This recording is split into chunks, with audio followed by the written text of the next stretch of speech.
저는 오늘 20해 동안 원망하며 살아온 전 아내 앞에서 무릎을 꿇었습니다. 정희야, 제발 나 좀 용서해줘. 그 순간 전 아내는 눈을 감고 조용히 말하더군요. 당신을 떠난 적은 단 하루도 없었어요. 그 말을 듣는 순간 제 64년 인생에서 가장 큰 후회와 눈물이 쏟아졌습니다. 본 이야기 시작 전에 이 영상이 마음에 닿는다면 구독과 좋아요, 알림 설정 꼭 부탁드립니다. 여러분의 한 번 클릭은 제가 이 이야기를 계속 이어가게 하는 큰 힘입니다. 제 이름은 이강철 64입니다. 경기도 안산에서 칼국수집을 32년째 운영하고 있습니다. 20해 전 제 인생이 송두리째 무너진 날이 있었습니다. 그날은 유난히 손님이 많았습니다. 주방에서 국물을 끓이고 있는데 갑자기 쾅 하는 소리와 함께 불길이 치솟았습니다. 가스배관 문제였습니다. 순식간이었습니다. 30년 가까이 일궈온 식당이 화염에 휩싸였습니다. 손님 6명이 다쳤고 옆 가게까지 불이 번졌습니다. 저는 정신없이 사람들을 대피시키다가 연기를 너무 많이 마셔 병원에 실려갔습니다. 깨어나니 경찰이 침대 옆에 서 있었습니다. 이강철 씨, 누가 일부러 가스밸브를 건드린 흔적이 있습니다. 혹시 원한 관계가 있는 사람이 있습니까? 저는 용의자가 되어 수사를 받았습니다. 식당은 완전히 전소됐고 피해 보상금과 변호사 비용이 눈덩이처럼 불어났습니다. 억 단위였습니다. 통장은 텅 비었고 빚만 쌓여갔습니다. 그때 제 아내 윤정이가 방에 들어왔습니다. 손에는 살림 통장과 서류 가방이 들려 있었습니다. 강철 씨, 미안해. 나 여기까지야. 더는 못하겠어. 뭐? 지금 무슨 소리야? 미안해. 정말 미안해. 그녀가 등을 돌리고 나가는 순간 저는 쇠파이프로 머리를 얻어맞은 듯 멍했습니다. 손을 뻗었지만 문은 이미 닫혀 있었습니다. 며칠 후 이혼 서류가 날아왔습니다. 저는 스스로 중얼거렸죠. 돈 때문에 날 버린 거지. 역시 돈 없으면 끝이야. 사람이 다 그렇지 뭐. 주변 사람들도 기름을 부었습니다. 야, 강철아. 여자는 원래 그래. 잘 나갈 땐 꿀 떨어지다가 힘들면 튀는 거야. 돈 보고 가는 거지 뭐. 결국 돈이야, 돈. 그 말들이 제 가슴에 비수처럼 꽂혔습니다. 저는 더 단단히 독을 품었습니다. 그렇게 20년 동안 저는 그녀를 배신자 정이라고 불렀습니다. 그녀 이름을 입에 올리는 것조차 아까워했습니다. 이혼 판결문엔 양육 관련 조항조차 없었습니다. 우린 결혼 5년 동안 아이가 없었으니까요. 아이가 없다고 믿었으니까요.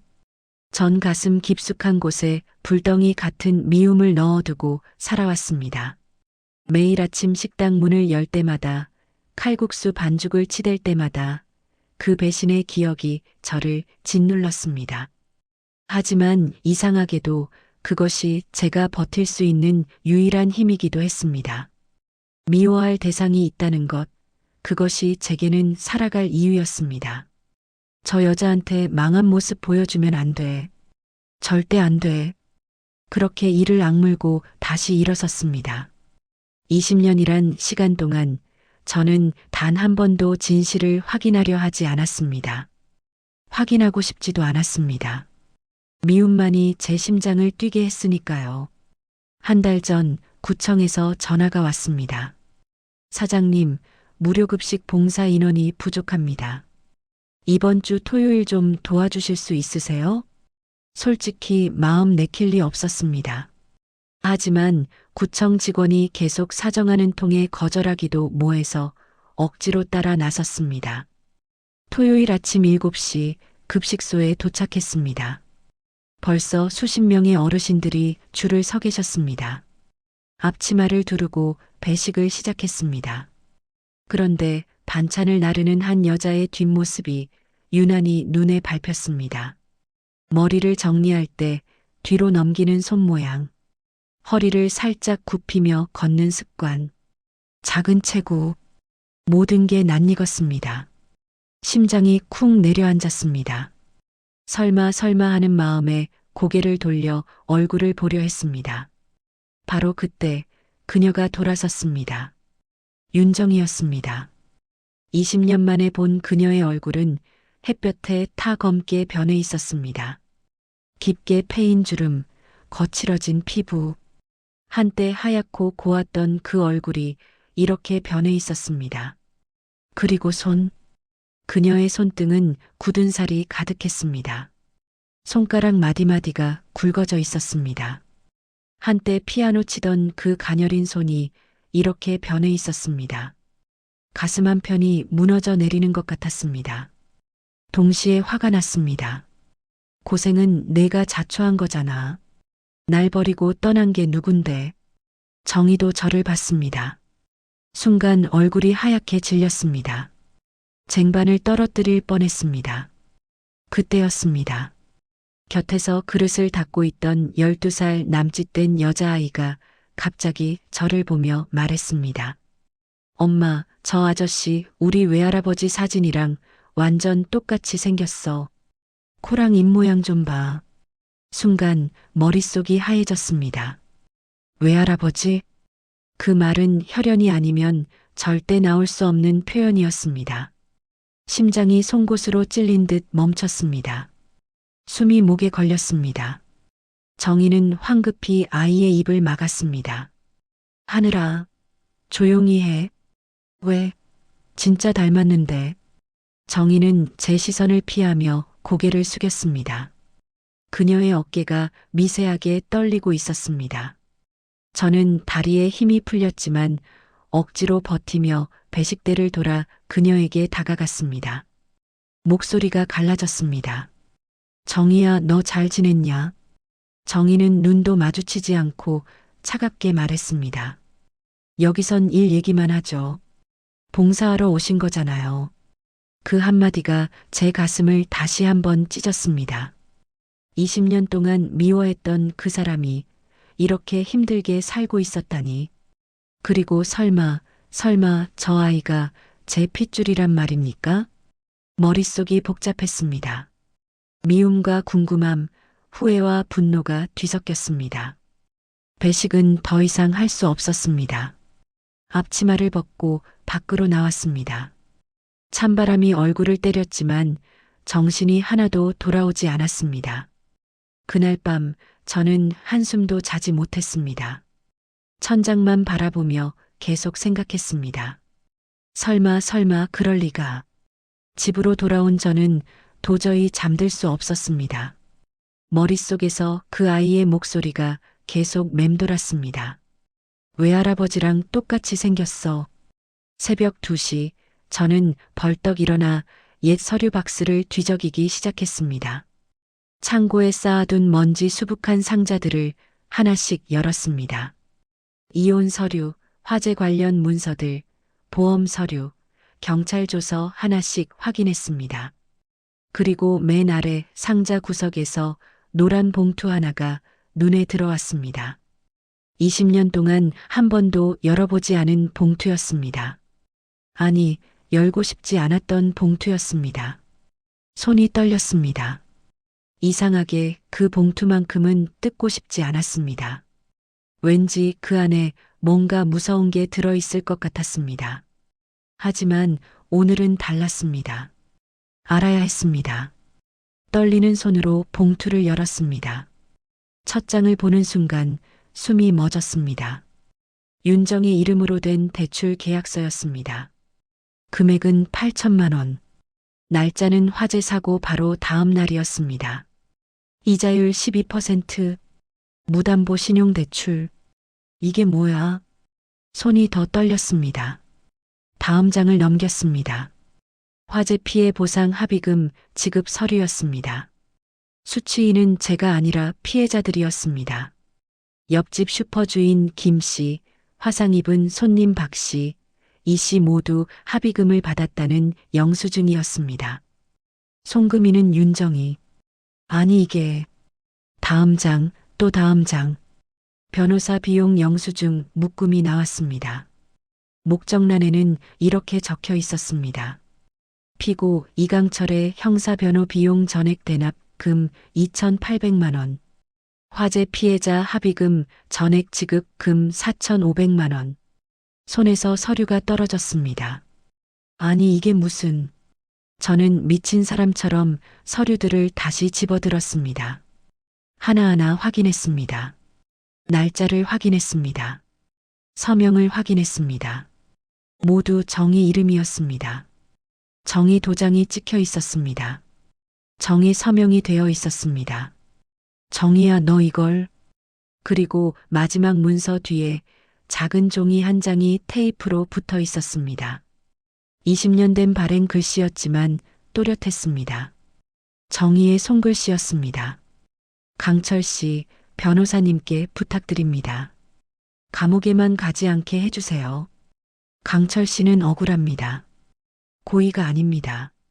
당신은 반드시 다시 일어설 사람입니다. 나는 당신을 믿어요. 꼭 무죄를 받게 해주세요. 마이너스 윤정이. 그 순간 전손으로 입을 틀어막고 바닥에 털썩 주저앉았습니다. 으아.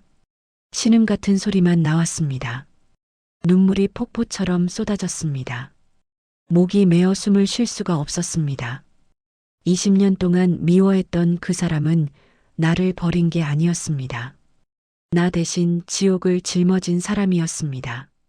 8천만 원. 그때 그 돈은 정말 큰 돈이었습니다. 제가 1년 동안 벌어도 모을 수 없는 돈이었습니다. 그 돈을 12% 이자로 빌렸다는 건 매달 80만 원씩 이자만 내야 한다는 뜻이었습니다. 그녀가 그 빚을 어떻게 갚았을까? 그래서 그 손이 그렇게 거칠어진 거구나. 그래서 얼굴이 그렇게 늙은 거구나. 저는 미친 듯이 서류를 다시 뒤졌습니다. 혹시 또 다른 게 있을까 싶어서였습니다. 그리고 작은 영수증 하나가 더 나왔습니다. 산부인과 초음파 검사 영수증. 날짜는 이혼하기 일주일 전이었습니다. 임신 6주 확인 환자 윤정이. 온몸의 피가 거꾸로 흐르는 것 같았습니다. 정의야, 정의야, 정의야. 저는 서류를 가슴에 안고 목 놓아 울었습니다. 64 먹은 노인이 바닥에 엎드려 아이처럼 울었습니다. 전 바보였습니다. 아니, 바보보다 못한 인간이었습니다. 아무것도 확인하지 않은 채 혼자 오해하고 화내고 욕했습니다. 20년 동안 배신자라고 불렀습니다. 그녀 이름만 나와도 침을 뱉었습니다. 하지만 진짜 배신자는 저였습니다. 믿어주지 않은 제가, 확인조차 하지 않은 제가, 그녀의 희생을 짓밟은 제가 진짜 배신자였습니다. 새벽 서너 시까지 저는 그렇게 울었습니다. 평생 흘린 눈물보다 더 많은 눈물을 그날 밤 쏟아냈습니다. 창 밖으로 동이 트고 있었습니다. 하지만 제 가슴속은 여전히 캄캄했습니다. 다음 날 저는 급식소 앞에서 정의가 나올 때까지 2시간 넘게 기다렸습니다. 11월의 찬바람이 뼈속까지 스며들었지만 움직일 수 없었습니다. 지나가는 사람들이 쳐다봤습니다. 저 노인네 왜 저러고 있어? 하는 눈빛이었습니다. 상관없었습니다. 저는 죄인이었으니까요. 오후 3시 정의가 아이와 함께 나왔습니다.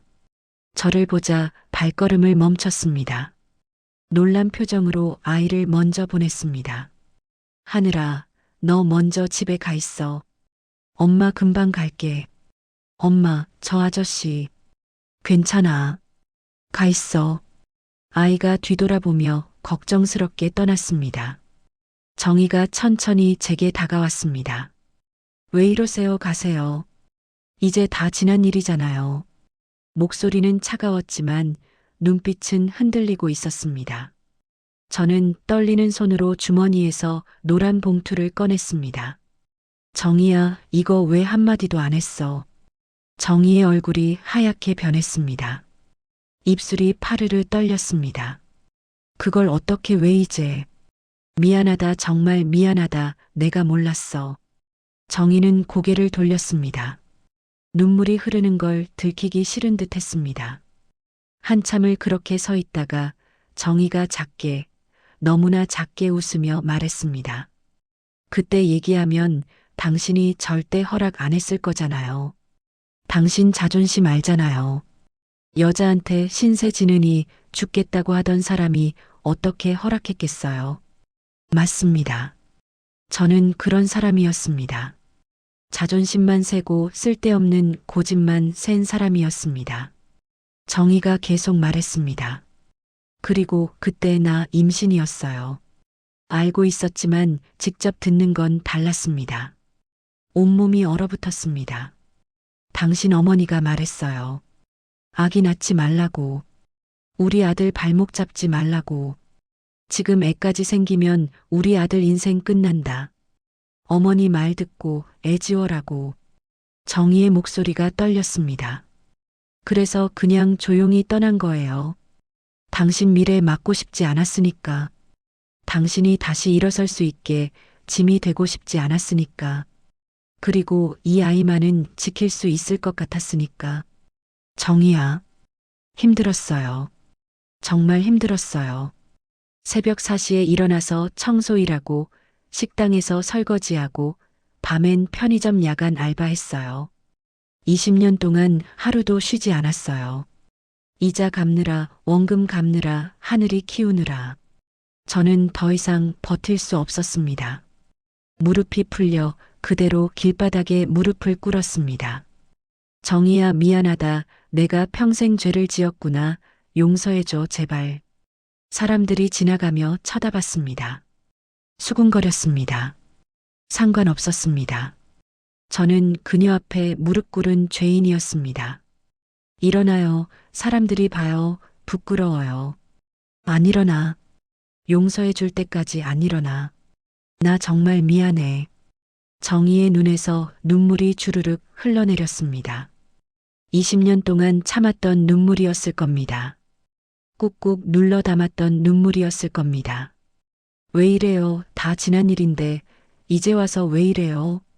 미안해, 정말 미안해. 고생시켜서 혼자 다 짊어지게 해서. 그 순간 제 머리 위로 따뜻한 손이 조심스럽게 얹혔습니다. 이제 그만 울어요. 우리 이제 그만 서로 힘들게 하지 말아요. 이제 그만. 저는 참았던 울음이 폭발했습니다. 64 평생 그렇게 통곡한 적이 없었습니다. 고생했다, 고생 많았다. 혼자 얼마나 힘들었어. 정희도 함께 울었습니다. 급식소 앞 길거리에서 우리는 한참을 그렇게 울었습니다. 20년 동안 쌓였던 오해와 미움이 눈물과 함께 조금씩 녹아내리는 것 같았습니다. 지나가던 한 할머니가 저희를 보며 말했습니다. 저 두 사람 참 사연이 있나 보네. 네, 할머니. 저희에겐 20년의 사연이 있습니다. 그날 이후 저는 정희와 하늘이를 집으로 데려왔습니다. 20년 만에 다시 함께 살기 시작했습니다. 첫날 밤 하늘이는 제 방문 앞에서 한참을 서성이다가 조심스럽게 문을 두드렸습니다. 저 아저씨 들어가도 돼요? 그래, 들어와. 하늘이가 방문을 살짝 열고 들어왔습니다. 뭔가 물어보고 싶은데 망설이는 표정이었습니다. 아저씨, 엄마가 힘들게 산 거 화나세요? 그 말에 가슴이 먹먹해졌습니다. 아니다. 할아버지가 아니, 아빠가 잘못한 거야. 전부 다 아빠 잘못이야. 그럼 이제 엄마 안 힘들게 해주실 거예요? 약속하실 거예요? 그럼 평생 지켜줄 거다. 아빠가 약속한다. 하늘이가 환하게 웃었습니다. 그 웃음이 얼마나 예쁜지 제 젊은 시절 정희 웃음과 똑같았습니다. 눈물이 또 났습니다. 근데 아저씨, 왜 자꾸 우세요? 아빠가 너무 기쁘고 미안해서 그래. 이제 그만 우세요. 엄마 말로는 남자는 자꾸 울면 안 된대요. 하늘이가 제 손을 꼭 잡아주었습니다. 작고 따뜻한 손이었습니다. 일주일 후 저는 칼국수집 간판을 새로 달았습니다. 정의 칼국수 이강철 윤정이. 간판을 다는 날 정의가 간판을 올려다보며 말했습니다. 내 이름이 이렇게 크게 걸릴 줄은 몰랐네요. 당연한 거야. 진작 그랬어야 했어. 아니, 처음부터 내 이름으로 해야 했어. 이제라도 됐어요. 그날부터 우리는 함께 가게를 운영하기 시작했습니다. 정희는 주방에서 반죽을 치대고 저는 홀에서 손님을 맞았습니다. 20년 전처럼, 아니, 그때보다 더 잘 맞았습니다. 손님들이 물었습니다. 사장님 부부세요? 네, 부부입니다. 오래 사셨나 봐요. 호흡이 척척 맞네요. 30년 넘었습니다. 손님들은 부러운 듯 우리를 바라봤습니다. 하지만 그들은 몰랐습니다. 그 30년 중 20년을 우리가 따로 살았다는 걸, 그리고 그 20년이 얼마나 아팠는지를. 주말이면 우리는 함께 무료급식소에서 봉사를 했습니다. 하늘이도 따라와 설거지를 도왔습니다. 아빠, 저 설거지 잘하죠? 그럼. 우리 하늘이 최고야. 가족이 함께 움직이는 모습이 얼마나 아름다운지 그제야 알았습니다. 어느 일요일 오후였습니다. 급식소 일을 마치고 집으로 돌아오는 길, 하늘이가 제 손을 꼭 잡았습니다. 그리고 한참을 망설이다가 조용히 말했습니다. 아저씨 아니 아빠라고 불러도 돼요? 순간 걸음이 멈췄습니다. 뭐라고? 엄마가 그러는데 아저씨가 제 진짜 아빠 맞다고 그래서 아빠라고 불러도 되냐고요. 저는 참지 못하고 그 자리에서 큰 소리로 울었습니다. 하늘이를 꼭 안아주었습니다. 그래 아빠다. 아빠가 너무 늦게 왔다. 미안하다 정말 미안하다. 괜찮아요. 이제라도 와줘서 고마워요. 엄마 혼자 너무 힘들어했거든요. 앞으로 평생 보상할게. 아빠가 평생 너희 지킬게. 정희도 옆에서 눈물을 닦으며 속삭였습니다. 이제 남은 시간만큼 같이 웃어요. 우리 세 식구 행복하게 살아요. 그날 저녁 저는 처음으로 하늘이 손을 잡고 학교 앞 문구점에 갔습니다. 하늘이가 갖고 싶어 하던 72색 색연필 세트를 사주었습니다. 아빠, 이거 비싼 거예요. 3만 원이나 해요. 괜찮아. 아빠가 사주고 싶어서 사주는 거야. 더 비싼 거 있으면 그것도 사줄게. 아빠 최고예요. 하늘이가 색연필을 안고 방긋 웃었습니다. 그 웃음 하나로 20년의 후회가 조금씩 위로받는 것 같았습니다. 이제야 깨달았습니다. 가장 소중한 사람을 지키는 길은 오해하지 않고 끝까지 믿는 것이라는 걸, 그리고 늦었다고 생각할 때가 가장 빠른 때라는 걸. 64, 이제야 진짜 아빠가 되었습니다. 이제야 진짜 남편이 되었습니다. 지난 토요일 하늘이 학교 학예회가 있었습니다. 저는 정희와 함께 객석 맨 앞자리에 앉았습니다.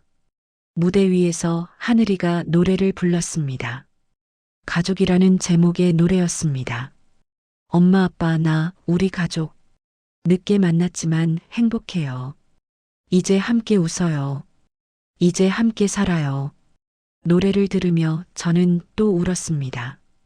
옆에서 정희도 울고 있었습니다. 공연이 끝나고 하늘이가 뛰어와 우리를 안았습니다. 엄마, 아빠 어땠어요? 최고였어. 우리 딸 최고야. 그날 밤 세 식구가 함께 칼국수를 먹었습니다. 제가 직접 만든 칼국수였습니다. 맛있다. 아빠가 만든 칼국수가 제일 맛있어요. 그래. 그럼 내일도 해줄게. 와, 정말요? 혹시 지금 잘못 알고 미워하는 사람이 있습니까? 혹시 지금 확인하지 않고 오해하고 있는 사람이 있습니까? 저처럼 20년을 후회하며 살지 마세요. 저처럼 뒤늦게 눈물 흘리지 마세요. 부디 먼저 손을 내밀어 주세요. 부디 먼저 물어봐 주세요. 늦었다고 생각할 때가 가장 빠른 때입니다. 이 이야기가 여러분 마음에 닿았다면 구독과 좋아요, 알림 설정 부탁드립니다. 여러분의 응원이 저 같은 사람들에게 큰 위로가 됩니다. 감사합니다.